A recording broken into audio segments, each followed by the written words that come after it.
الحمد لله نحمده ونستعينه ونستغفره ونؤمن به ونتوكل عليه ونعوذ بالله من شرور أنفسنا ومن سيئات أعمالنا من يهده الله فلا مضل له ومن يضلله فلا هادي له ونشهد أن لا إله إلا الله وحده لا شريك له ونشهد أن سيدنا ومولانا محمدا عبده ورسوله الذي أرسله بالحق بشيرا ونذيرا وداعيا إلى الله بإذنه وسراجا منيرا أما بعد فقد قال الله تبارك وتعالى في كلامه المجيد وفرقانه الحميد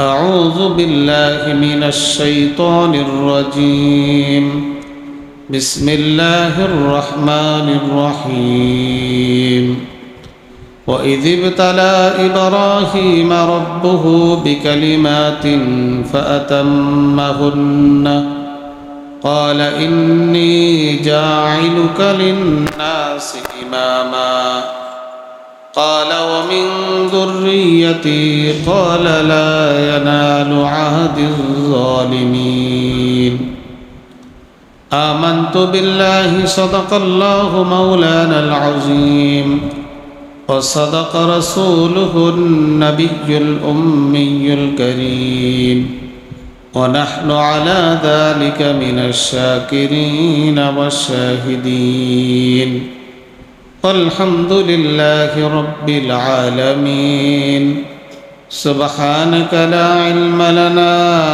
إلا ما علمتنا إنك أنت العليم الحكيم محترم معزز علماء کرام মুরব্বিয়ান আযম দিনদার মুত্তাকি পরহেজগার মুসলমান ভাইরা, আল্লাহ রাব্বুল আলামিন হযরতে আদম আলা নবিয়িনা আলাইহিস সালাতু ওয়াস সালাম থেকে নিয়ে আমাদের নবী মুহাম্মদ সাল্লাল্লাহু আলাইহি ওয়াসাল্লাম পর্যন্ত অসংখ্য অগণিত নবী এবং রাসূল প্রেরণ করেছেন। এই নবী এবং রাসূলদের মধ্যে একজন গুরুত্বপূর্ণ মর্যাদাপূর্ণ নবী ছিলেন হযরতে ইব্রাহিম আলাইহিস সালাতু ওয়াস সালাম। ইব্রাহিম আলাইহিস সালাতু ওয়াস সালামকে আল্লাহ রাব্বুল আলামিন অনেকগুলো পরীক্ষায় ফেলে পরীক্ষা করেছেন।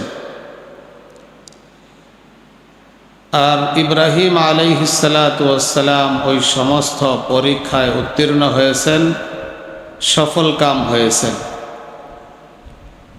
এরপরে আল্লাহ রাব্বুল আলামিন তাকে অনেক পুরস্কার দান করেছেন, পুরস্কৃত করেছেন। ইব্রাহিম আলাইহিস সালাতু ওয়াস সালামকে আল্লাহ রাব্বুল আলামিন সর্বপ্রথম যে পরীক্ষায় ফেলেছেন, সেই পরীক্ষাটা ছিল ইব্রাহিম আলাইহিস সালাতু ওয়াস সালামকে আল্লাহ রাব্বুল আলামিন একটি কাফের জাতির কাছে নবী হিসাবে পাঠিয়েছেন। যে কাফের জাতি সম্প্রদায় মূর্তির পূজায় লিপ্ত ছিল, এমনকি ইব্রাহিম আলাইহিস সালাতু ওয়াস সালামের পরিবারের মানুষগুলোও মূর্তির পূজায় লিপ্ত ছিল। পুরা জাতি পুরা গোষ্ঠী নিজের পরিবার সহ সকলেই মূর্তির পূজায় লিপ্ত ছিল। এমন একটা পরিবেশে এমন একটা জাতির কাছে ইব্রাহিম আলাইহিসসালাতু ওয়াসসালামকে আল্লাহ রাব্বুল আলামিনের ওয়াহদানিয়ত, আল্লাহ পাকের একাত্মবাদের দাওয়াত দিয়ে আল্লাহ তাআলা পাঠিয়েছেন। এটা ছিল তার জন্য বড় একটা পরীক্ষা। শুনতে মনে হয় সহজ লাগে, কিন্তু পুরা জাতি কুফর শিরিকের মধ্যে লিপ্ত, মূর্তির পূজায় লিপ্ত, নিজের ফ্যামিলির সকল সদস্যরা মূর্তির পূজায় লিপ্ত। এরকম একটা অবস্থায় সেখানে তাওহীদের দাওয়াত নিয়ে যাওয়া আর আল্লাহ পাকের বরত্বের আলোচনা করা, একাত্মবাদের আলোচনা করা আর মানুষদেরকে আল্লাহর দিকে দাওয়াত দেওয়া একটা কঠিন ব্যাপার ছিল। আজকে আমরা আমাদের দিকে লক্ষ্য করে দেখি, আমার পরিবারের মানুষ যদি বেনামাজি থাকে, আমার বাবা মা পরিবারের সদস্যরা কেউ যদি নামাজ না পড়ে, পর্দায় না চলে, দিনের উপর যদি না চলে, তো এরকম একটা ফ্যামিলিতে আমি একা একই দিনের উপরে চলাই তো আমার জন্য কষ্টের ব্যাপার, এবং এই পরিবারকে দ্বীনের পথে আনা এটা আরো কঠিন ব্যাপার। তো ওই সময় তো পুরা জাতি দ্বীনের উপর ছিল না, তারা কুফর শিরিকের মধ্যে লিপ্ত ছিল। বাপ দাদার আমল থেকে, পূর্বপুরুষদের আমল থেকে মূর্তির পূজায় লিপ্ত ছিল। তো এরকম একটা পরিবেশে এমন একটা জাতির কাছে গিয়ে আল্লাহর একাত্মবাদের দাওয়াত দেওয়া, তাদেরকে দ্বীনের পথে আনা, এটা একটা কঠিন কাজ ছিল। কিন্তু ইব্রাহিম আলাইহিসসালাতু ওয়াসসালাম আল্লাহ পাকের হুকুমকে সামনে রেখে এই জাতির কাছে দ্বীনের দাওয়াত শুরু করলেন এবং বিভিন্নভাবে এই মূর্তির সমালোচনা শুরু করলেন যে এই মূর্তি তোমাদের কোনো উপকারেও আসতে পারে না, তোমাদের কোনো ক্ষতিও করতে পারবে না, তোমরা এক রব্বে করিমের ইবাদত করো। তখনই তার জাতি গোষ্ঠী ইব্রাহিম আলাইহিসসালাতু ওয়াসসালামের বিপক্ষে চলে গেল। এমনকি ইব্রাহিম আলাইহিসসালাতু ওয়াসসালামের ফ্যামিলির অন্যতম সদস্য ইব্রাহিম আলাইহিসসালাতু ওয়াসসালামের পিতা আজর, তিনিও তার বিপক্ষে চলে গেলেন। পুরা জাতি এবং পরিবার বিপক্ষে চলে গেলেন। কিন্তু ইব্রাহিম আলাইহিসসালাতু ওয়াসসালামের সামনে ছিল আল্লাহ রাব্বুল আলামিনের হুকুম ছিল। আল্লাহ পাকের হুকুমের দিকে তাকিয়ে উনি দাওয়াতি কাজ শুরু করলেন। তো এক পর্যায়ে ইব্রাহিম আলাইহিসসালাতু ওয়াসসালামের জাতি গোষ্ঠী যখন বছরে একবার মেলা হয়, মেলাতে চলে গেলেন। ইব্রাহিম আলাইহিসসালাতু ওয়াসসালাম মেলায় না গিয়ে এই মূর্তিগুলোকে ভেঙে ফেললেন। বড় মূর্তিটা রেখে বাকি মূর্তিগুলোকে ভেঙে ফেললেন।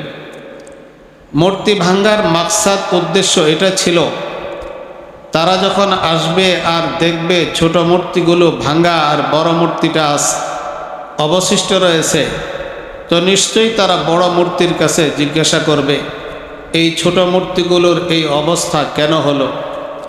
যখন বড় মূর্তি জবাব দিতে পারবে না, তখন ইব্রাহিম আলাইহিসসালাতু ওয়াসসালাম তখনই সুযোগ পাবে যে দেখো, তোমরা যে দেবতার ইবাদত করতেছ, যে মূর্তির ইবাদত করতেছ, সে এত অক্ষম যে তার সামনে ছোট মূর্তিগুলোকে ভেঙে ফেলা হলো এবং তার কোনো উত্তর আসে না, তার কোনো জবাব আসে না, সে কোনো কিছুই বলতে পারে না।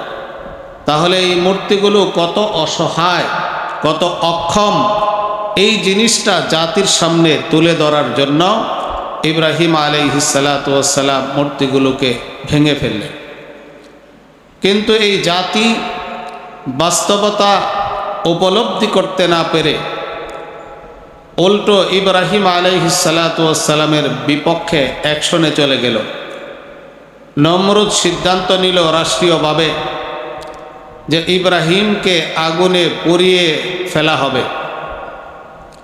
এই জন্য তারা সিদ্ধান্ত নিল মাসব্যাপী লাকড়ি, কাঠ ইত্যাদি জোগাড় করল এবং 1 সপ্তাহ যাবৎ ওই লাকড়ি কাঠ দিয়ে আগুন জ্বালালো। অগ্নিশিখা আকাশচুম্বী হয়ে গেল।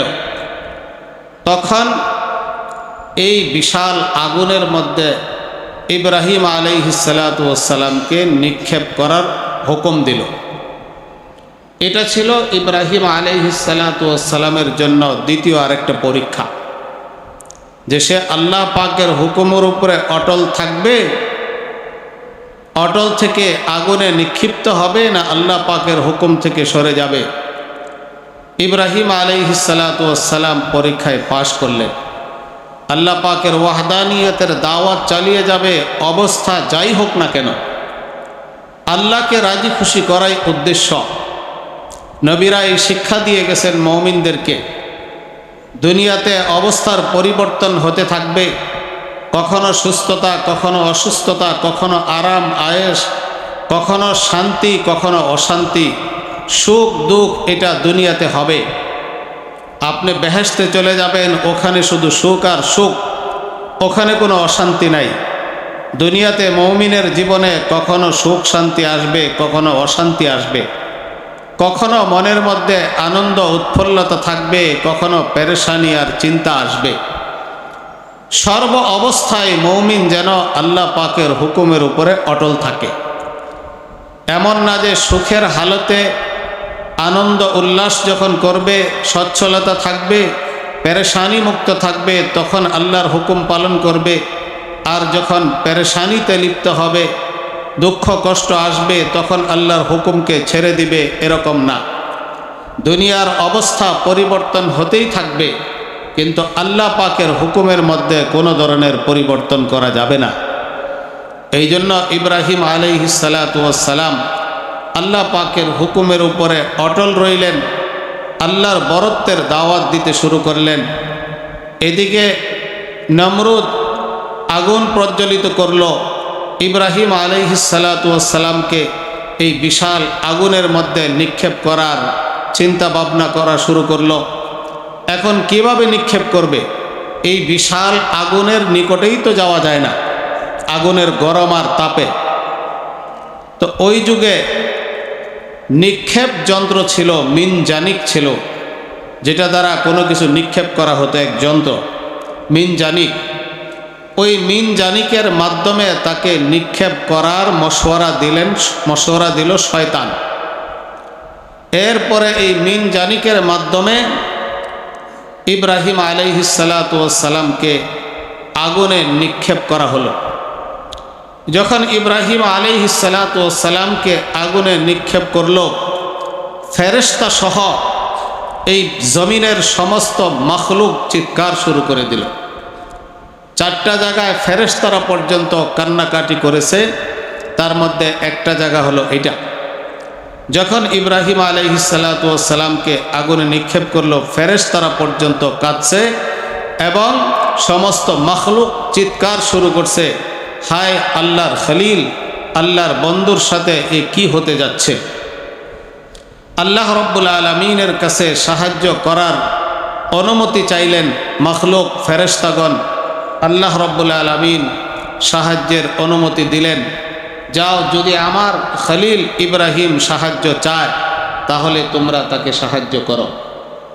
জিবরাইল আলাইহিসসালাম আসলেন।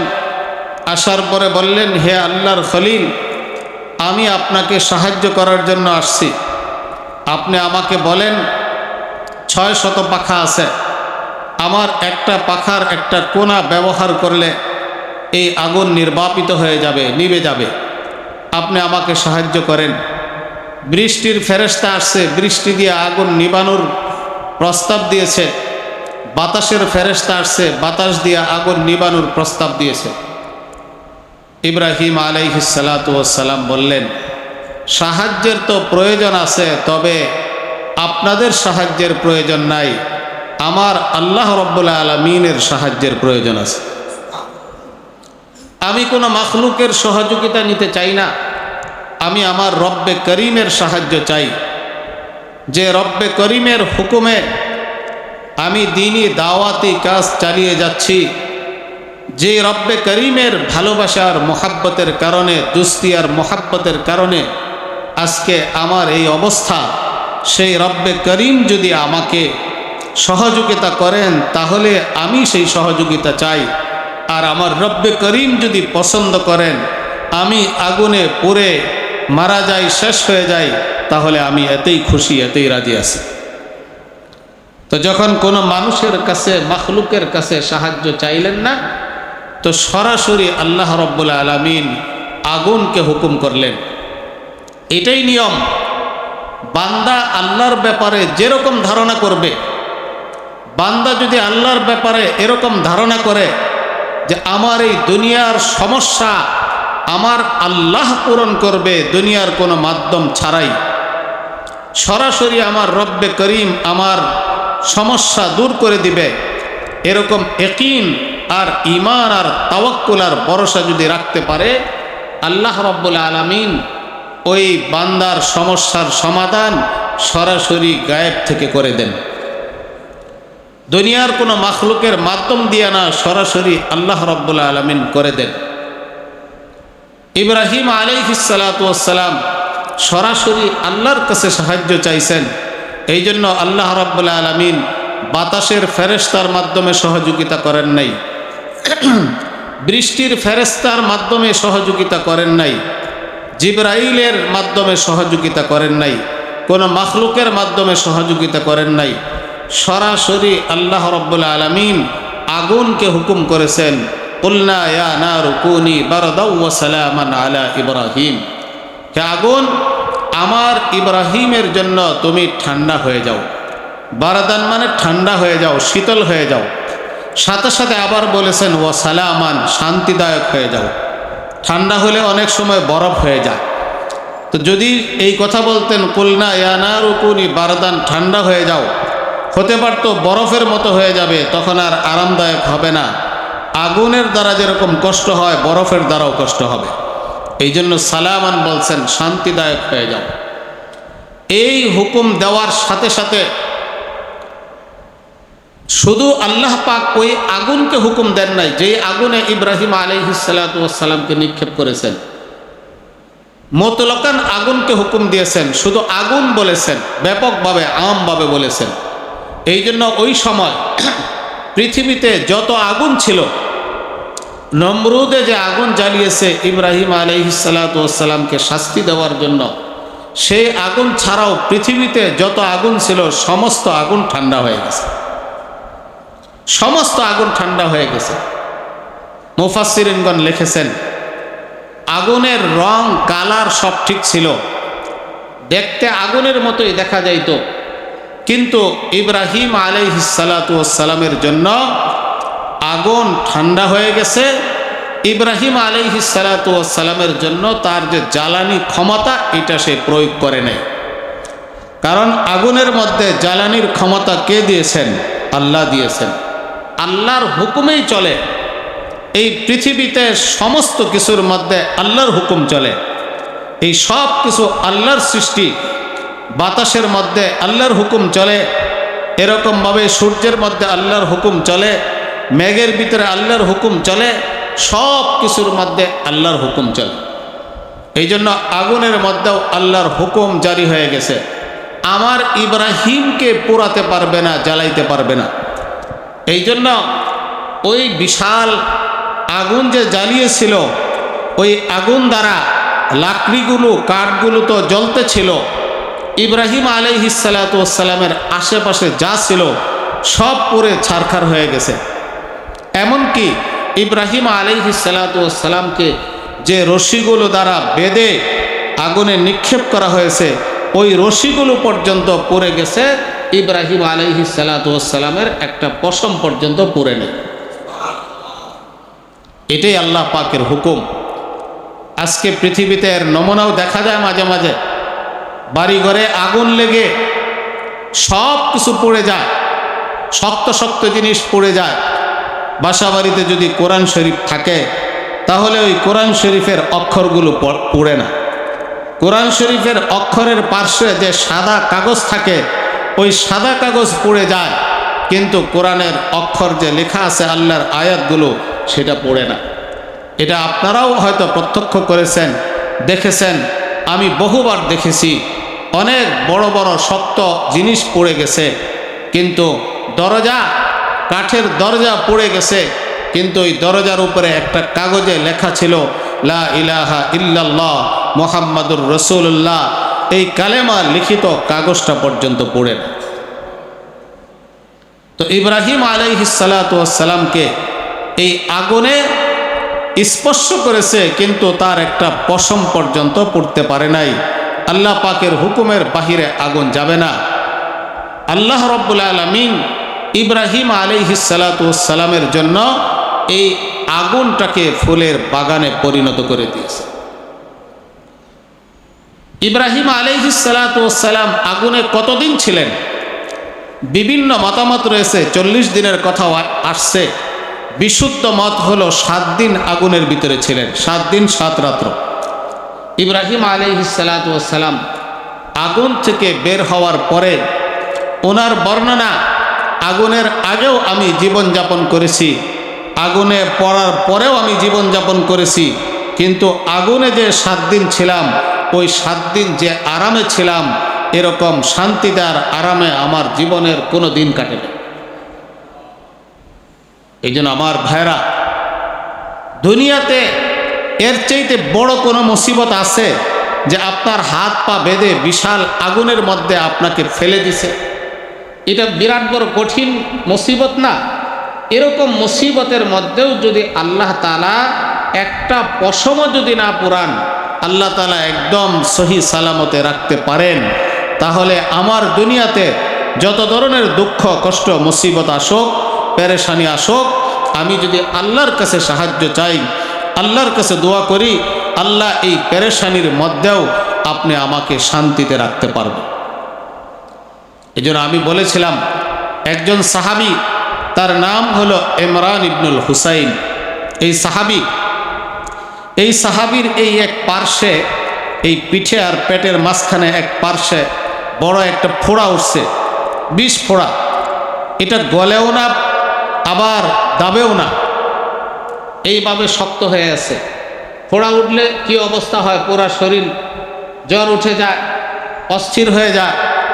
এই সাহাবীর এই ফোড়া 20 বছর বয়স, 20 বছর পর্যন্ত এই ফোড়া অস্থির, সারাদিন জ্বর উঠে থাকে। তার অবস্থা দেখে অন্যদের চোখে পানি চলে আসে, অন্যরা কষ্ট পায়, কিন্তু এই সাহাবী হাসতে থাকে। তার চেহারা ফুটন্ত গোলাপের মতো। অন্য সাহাবীরা, সাথী সঙ্গীরা জিজ্ঞাসা করলো, ভাই আপনাকে তো দেখছি অনেক কষ্টের মধ্যে আছেন, এত কষ্টের মধ্যে 20 বছর ধরে আছেন, এক পার্শ্ব হয়ে শুয়ে থাকতে হয়, পার্শ্ব পরিবর্তন করতে পারেন না, কিন্তু আপনার চেহারা দেখে তো দুঃখ কষ্ট মনে হয় না। তো উনি উত্তর দিলেন, আসলেই আমার কোনো দুঃখ কষ্ট নাই, তোমরা দেখতেছো আমি কষ্টের মধ্যে রয়েছি, আসলে আমার কোনো দুঃখ কষ্ট নাই। তো কেন? এই যে মুসিবত, এই মুসিবত আমাকে আল্লাহ দিয়েছেন, আর আল্লাহ তাআলা বান্দাকে দুঃখ কষ্ট পেরেশানি মুসিবত দিয়ে বান্দাকে পরীক্ষা করে, বান্দা কি আমার দিকে ফিরে আসে কিনা, না অধৈর্য হয়ে যায়। তো আমি সবর করেছি, আল্লাহর দিকেই ফিরে গেছি, আল্লাহর এই সিদ্ধান্তের উপরে আমি রাজি খুশি আছি। আমি আল্লাহকে বলেছি, আল্লাহ আপনি যদি আমাকে এই অসুস্থতা দিয়ে যদি খুশি থাকেন আমিও খুশি, আমি এই অসুস্থতার মধ্যে অসন্তুষ্ট না। এই ধৈর্য ধারণ করার কারণে, আল্লাহর উপরে সন্তুষ্ট থাকার কারণে আল্লাহ তাআলা আমাকে 2টা নিয়ামত দিয়েছেন, যেই 2 নিয়ামতের কারণে আমার অন্তর সুখের সমুদ্রে পরিণত হয়ে গেছে, আমার অন্তরে আনন্দের বন্যা বয়ে গেছে। 2টা নিয়ামত কি? একটা নিয়ামত হলো সকালে বিকালে ফেরেশতাদের পালাবদল হয়, রাতে যারা ডিউটি করে সকালে চলে যায়, সকালে আসে, আসরের পরে চলে যায়। ওই যে সকাল বিকাল ফেরেশতারা পালা বদল করে, এই সকালে বিকালে যখন ফেরেশতারা আসে, এই সমস্ত ফেরেশতারা প্রতিদিন আমার সাথে সকাল বিকাল মুসাফা করে।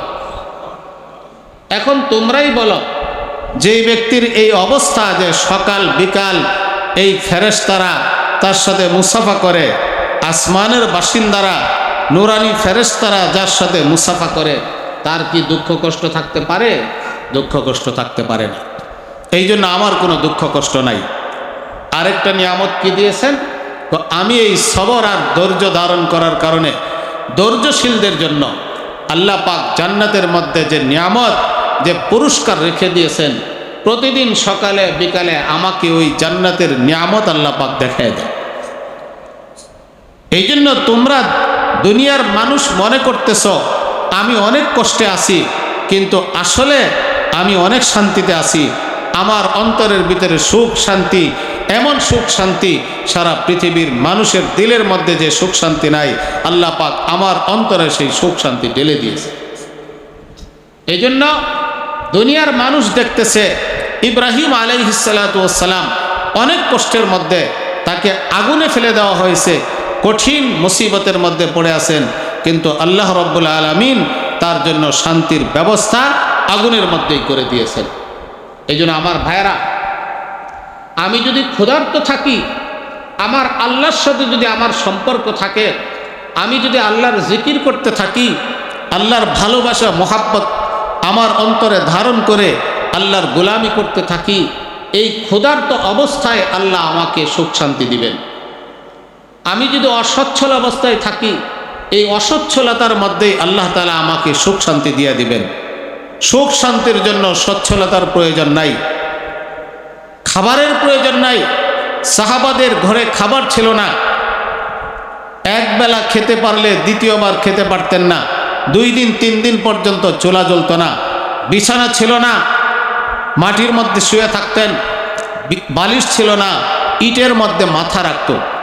তো শোয়ার মতো বালিশ ছিল না, বিছানা ছিল না, পড়ার মতো কাপড় ছিল না, খাওয়ার মতো খাবার ছিল না, কিন্তু তাদের দিলের অবস্থা দেখেন, তারা শান্তির সমুদ্রের ভিতরে বসবাস করত। তাদের অন্তরে ছিল শান্তি আর সুখ ছিল। এই জন্য আমার ভাইয়েরা, সুখ শান্তি সব কিছু রাখছে আল্লাহ তাআলার হুকুমের মধ্যে, আল্লাহ তাআলার জিকিরের মধ্যে। এই জন্য শাইখুল হাদিস আল্লামা আজিজুল হক সাহেব রহমতুল্লাহ আলাইহি উনি বলতেন, আল্লাহ আল্লাহ জিকিরের মধ্যে যে শান্তি আর মজা রাখছে, সারা পৃথিবীর মজাদার জিনিসের মধ্যে ওই শান্তি আর সুখ আর মজা রাখে নাই যে মজা আল্লাহ রাব্বুল আলামিন আল্লাহ আল্লাহ জিকিরের মধ্যে রাখছে। কিন্তু ওই মজা পাই না কেন?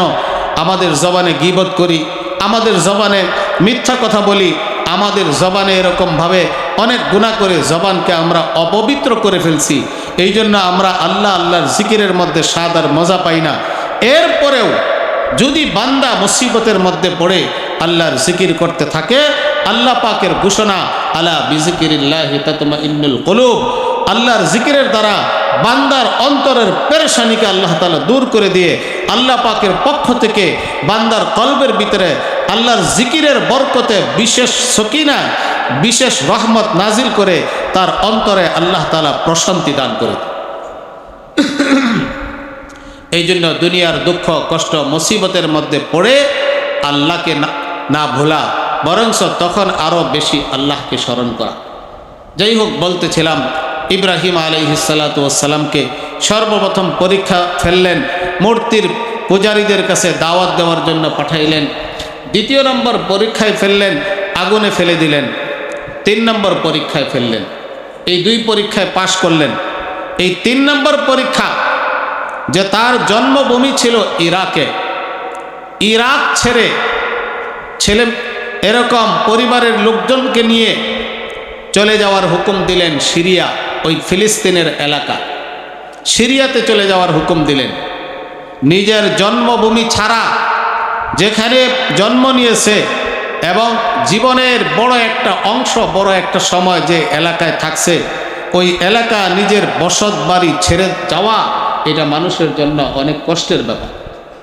একটা মানুষ একটা বাসায় ভাড়া থাকে, 10 বছর ভাড়া থাকে, এরপরে যখন বাড়ি পাল্টায়, এই ফ্ল্যাটে যে ছিল এই ফ্ল্যাটটা ছেড়ে যাইতেও মানুষের কষ্ট হয় যে এখানে এতদিন ছিলাম। তার নিজের বসত বাড়ি, এলাকার আত্মীয় স্বজন সব ছেড়ে যাওয়া কঠিন ছিল, কিন্তু আল্লাহ পাকের হুকুমকেই প্রাধান্য দিয়েছে। আমার এলাকার প্রয়োজন নাই, সারা দুনিয়া আল্লাহ তাআলার মালিক। আল্লাহ তাআলা যেখানে আমাকে যাওয়ার জন্য বলবে আমি সেখানেই চলে যাব। এরপরে উনি ওনার পরিবারের সদস্যদেরকে নিয়ে উনি চলে গেলেন সিরিয়া।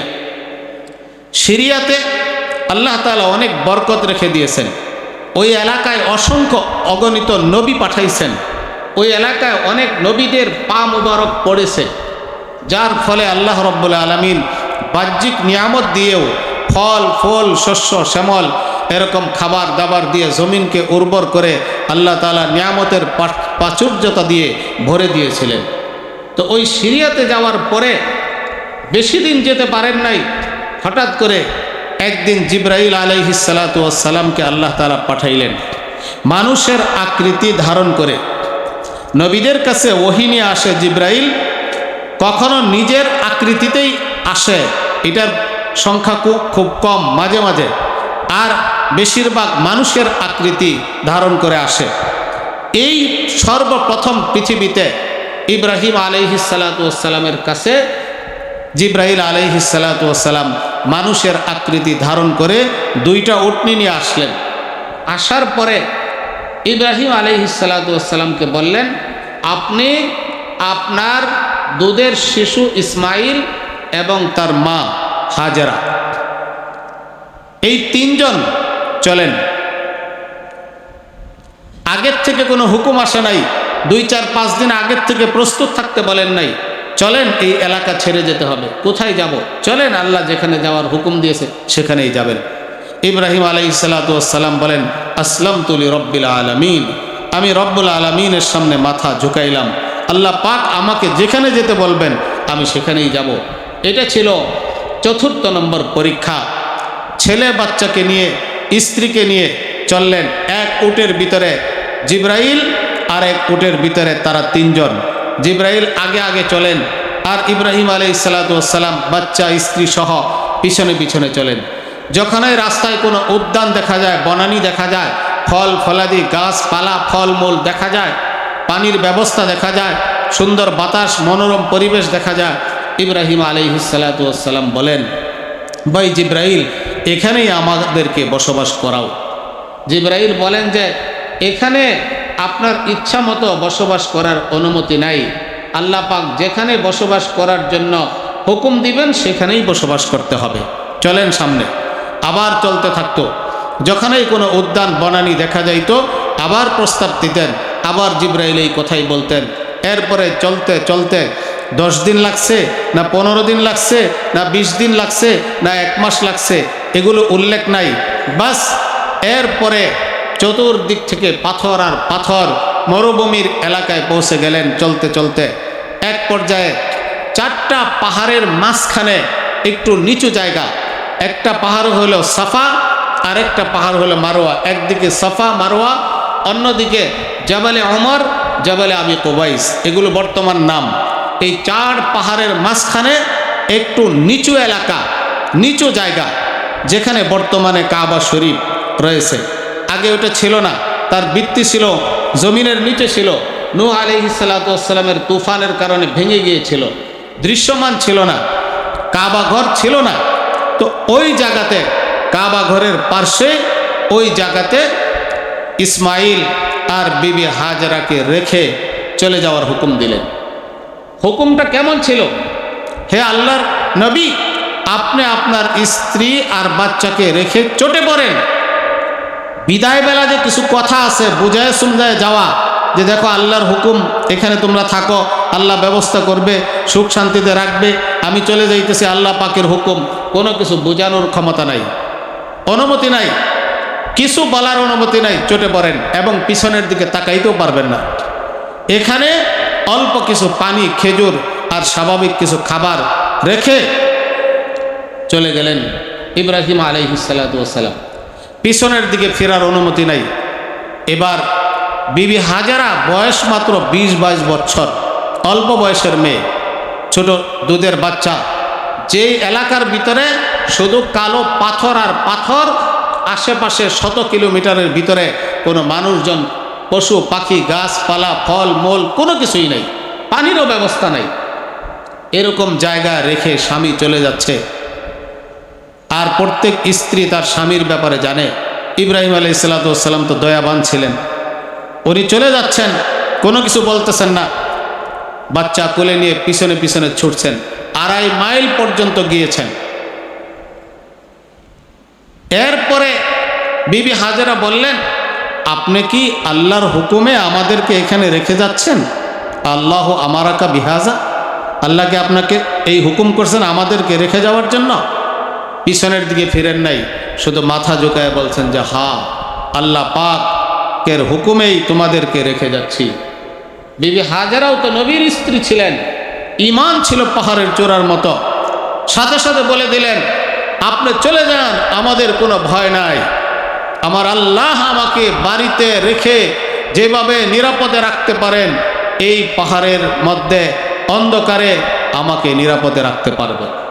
যে আল্লাহ তাআলা আমাদেরকে স্বামীর সাথে, স্বামীর ঘরে সুখ শান্তিতে রাখতে পারেন, স্বামী ছাড়াও, আত্মীয় স্বজন ছাড়াও আল্লাহ পাক আমাদেরকে সুখ শান্তিতে রাখতে পারেন। নিরাপত্তার ব্যবস্থা, রিজিকের ব্যবস্থা, আমাদের লালন পালনের ব্যবস্থা আল্লাহ করবেন।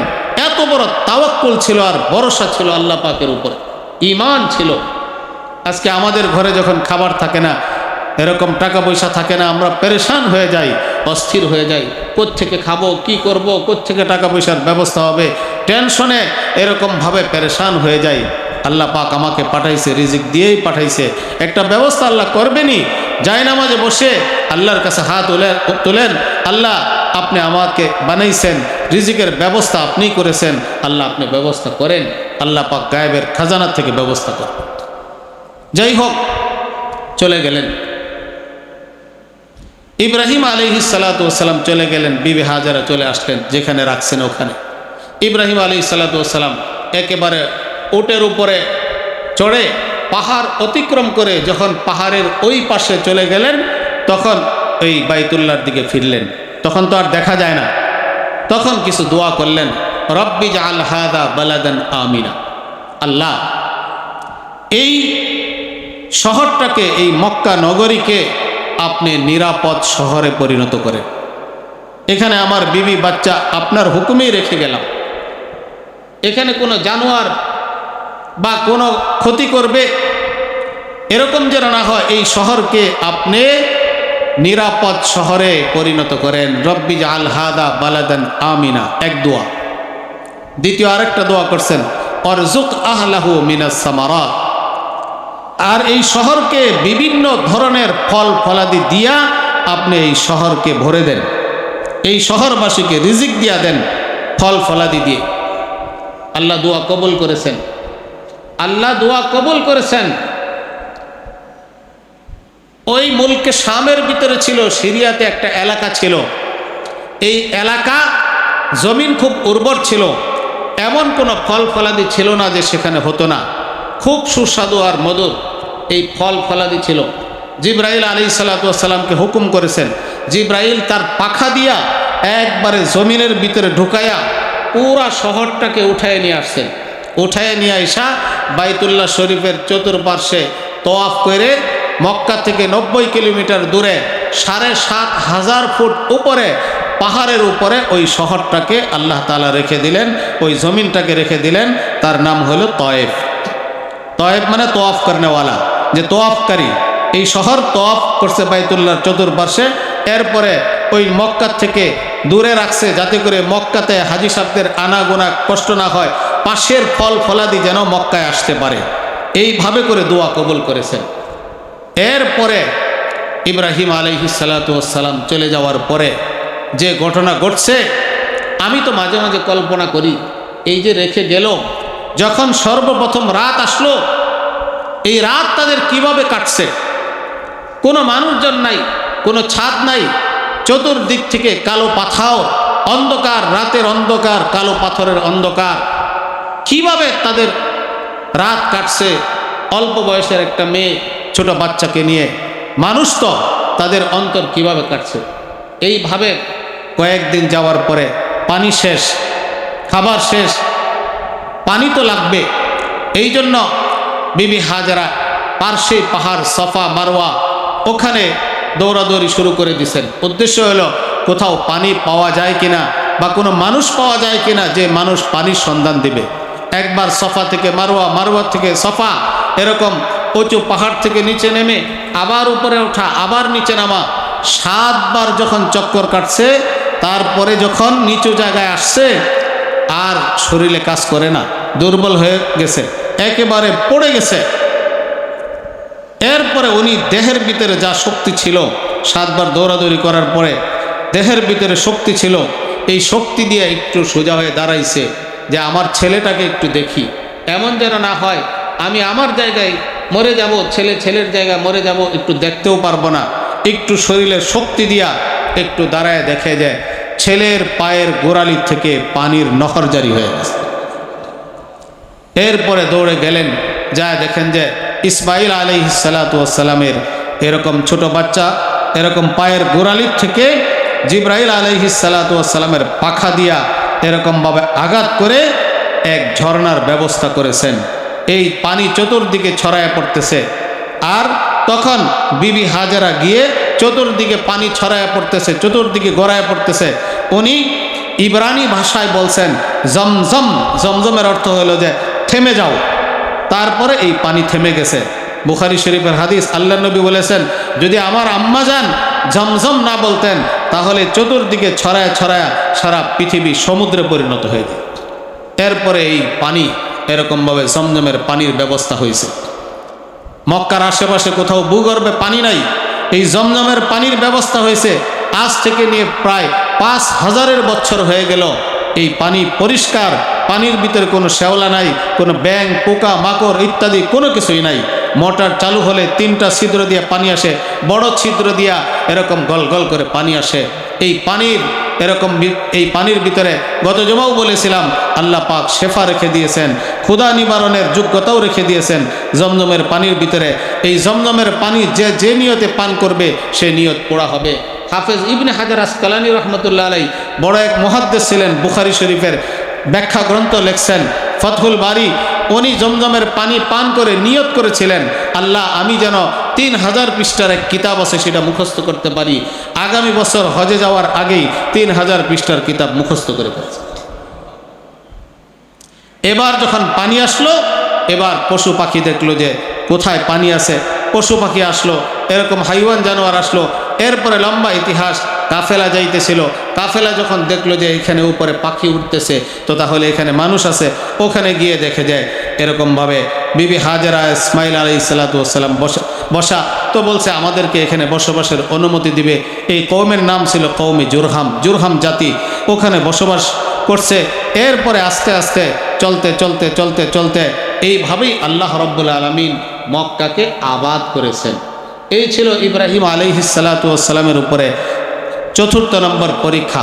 5ম নম্বর পরীক্ষা, যখন ছেলে আস্তে আস্তে বড় হতে লাগলো, ইব্রাহিম আলাইহিস সালাতু ওয়াস সালাম সিরিয়া থাকেন, মাঝে মাঝে দেখাশোনা করেন, যাওয়া আসা করেন।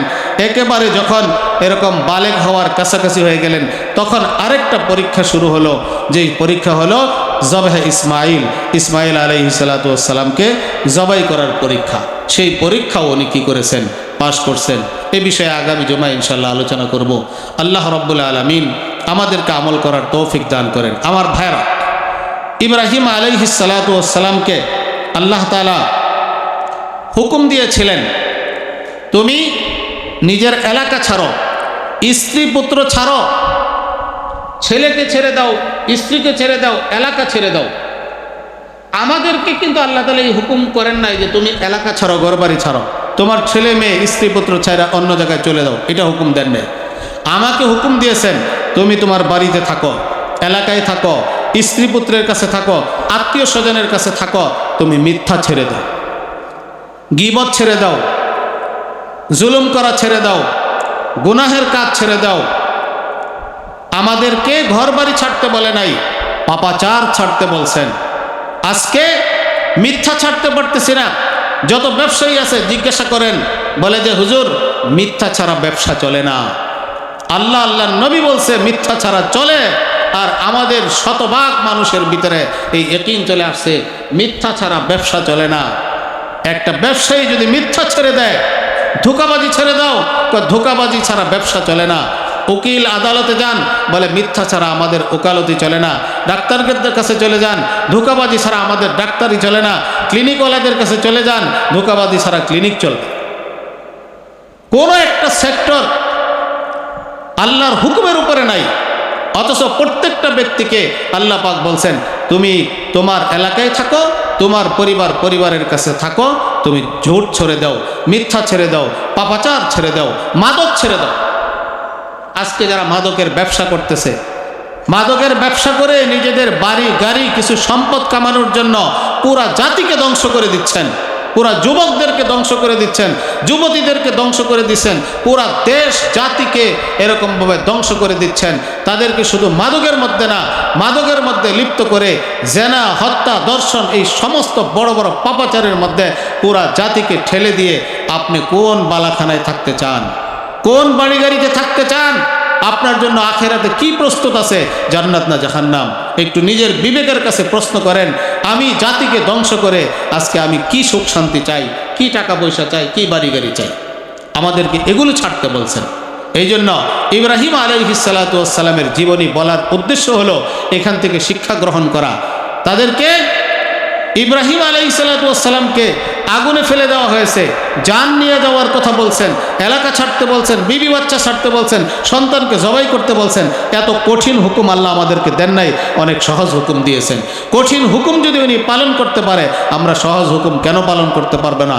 নবীদের মধ্যে আমাদের আদর্শ রয়েছে, শিক্ষা রয়েছে। শুধু কাহিনী শোনা না, এখান থেকে শিক্ষা গ্রহণ করে নিজেদের জীবনে এই সমস্ত জিনিস বাস্তবায়ন করা, এটাই হলো একজন মুমিনের কাজ। আল্লাহ রাব্বুল আলামিন আমাদেরকে বোঝার তৌফিক দান করুক।